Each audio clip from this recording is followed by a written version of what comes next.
Before Sister Sage ever stepped into the Seven, before the cameras, the branding, and the carefully controlled image of intelligence packaged as heroism, there was a version of her story that Vought would rather keep buried. Because what makes Sage so unsettling isn't just that she's smart, it's that she doesn't behave like someone who was made by Vought. She behaves like someone who was found by Vought, and that distinction changes everything. From the moment Sister Sage is introduced, there's an immediate sense that her intelligence isn't just an ability, it's a presence. She doesn't rush, she doesn't over-explain. She doesn't perform genius the way other soups perform strength or speed. Instead, she observes first, speaks later, and seems to already understand outcomes before events fully unfold. That kind of awareness doesn't feel trained, it feels accumulated. Like she's already lived through too many versions of the same system to be surprised by how it behaves. So the question becomes unavoidable. Who was Sister Sage before the Seven?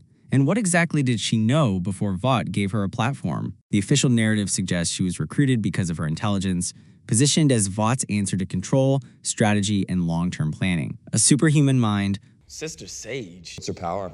She's the world's smartest person. She's not smart enough to know when to shut her mouth. Placed inside the most dangerous corporate machine on Earth.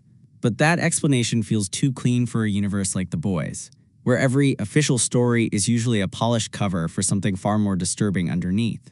Because if Sage was simply discovered and recruited, then Vought is pretending her intelligence is manageable. And nothing about her behavior suggests that's true. There's a subtle pattern in how Sister Sage interacts with power. She doesn't challenge it directly. She studies it, she maps it, she predicts it. It's almost as if she already understands how institutions like Vought collapse and rebuild themselves over time. I know you know what Homelander's doing. He's going after the V1. She doesn't seem impressed by the Seven. She seems familiar with them. That familiarity hints at something deeper than observation.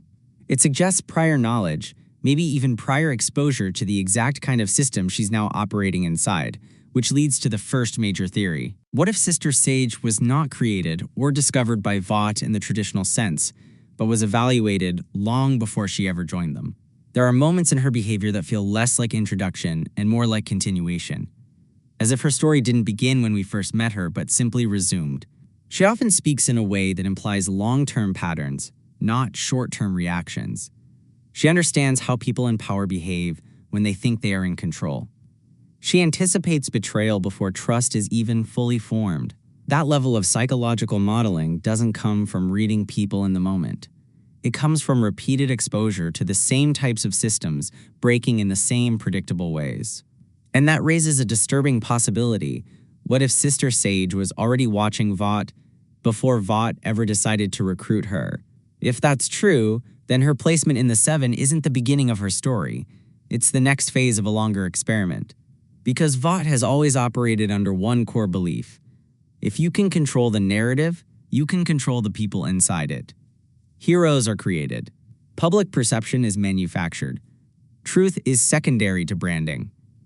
But Sister Sage doesn't behave like someone inside that system. She behaves like someone who understands the system from the outside and chose to step into it anyway. That difference is critical. It suggests intent, not just participation.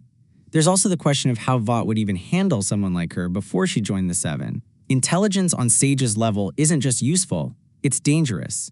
A mind that can predict outcomes with precision becomes a liability in any organization built on deception. If she truly existed at that level before recruitment, then Vought's interest in her wouldn't have been about empowerment, it would have been about containment. And containment always begins with observation. Which brings us to one of the darkest interpretations of her origin. What if Sister Sage wasn't recruited because she impressed Vought? What if she was recruited because Vought realized she was already tracking them? That reframes everything. It turns her backstory into a silent arms race between a corporation built on manipulation and an individual who no longer needs to be manipulated to understand outcomes. In that context, the Seven becomes less of a promotion and more of a controlled environment, an attempt to place Sage inside a structure where she can be monitored, influenced, and possibly redirected. But the problem with intelligence like hers is simple. The more you try to contain it, the more it learns about the container. And that may explain why Sage feels so unsettling inside the Seven. She doesn't behave like someone climbing a hierarchy. She behaves like someone studying the architecture of collapse from inside the building. Every conversation she has feels layered. Every silence feels intentional. Even her alliances don't feel emotional. They feel strategic, like temporary alignments in a much larger calculation that no one else has been shown the full scope of. And that leads to another possibility that reframes her entire existence inside Vought.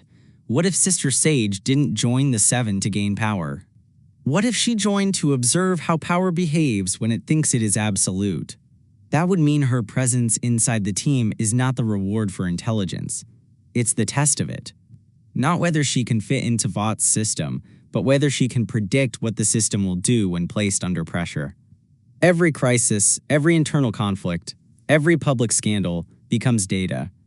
And Sage, instead of reacting like the others, simply records outcomes mentally before they unfold. This makes her the most dangerous kind of entity in the boys' universe. Not a hero, not a villain, but an analyst living inside the experiment. The more you re-examine her scenes, the more it feels like she already knows where every conversation is going before it finishes. That doesn't come from guessing. It comes from recognizing patterns that have already repeated too many times in her past to be surprising anymore. It suggests a history with systems like Vought, systems that promise control but always collapse under their own contradictions. So when we ask about Sister Sage before the Seven, the real question might not be where she came from. It might be what she has already seen. Because someone with her level of perception doesn't need to be introduced to power, she needs to decide how long she is willing to let it believe it's in control. And that leaves us with one final unsettling idea. If Sister Sage truly understood Vought before she ever joined them, then her arrival in the Seven might not be her beginning at all. It might be the moment Vought finally realized it had stopped being the one doing the watching. That's where the backstory becomes less about origin and more about inevitability. If Sister Sage has always operated as someone who studies systems rather than serves them, then her time before the Seven likely wasn't spent waiting for opportunity. It was spent mapping it. Every major institution has blind spots, and Vought's biggest weakness has always been its arrogance. It assumes intelligence can be bought, shaped, and pointed in a useful direction. But Sage doesn't read like someone who can be owned. She reads like someone who already understood the cost of ownership long before anyone tried to place a label on her. And that creates a chilling reinterpretation of her recruitment. It may not have been Vought pulling her into their world. It may have been her allowing herself to be pulled in at the exact moment it benefited her understanding of them. In that light, the Seven stops being a destination and becomes an observation post. Every hero, every conflict, every internal fracture inside Vought becomes part of a long-term study she has likely been running far longer than anyone realizes. The question is no longer whether she fits into their system, but how much of the system she has already mentally dismantled. Which leads to the most unsettling conclusion of all. If Sister Sage's intelligence is truly that advanced, then her presence inside the Seven may not be the beginning of her influence. It may be the midpoint. Everything we've seen so far could simply be the early visible effects of a process already in motion, one that started long before she was ever introduced on screen. And if that's the case, then the real dark truth isn't just about who she was before the Seven. It's about what the Seven is slowly becoming because she is there.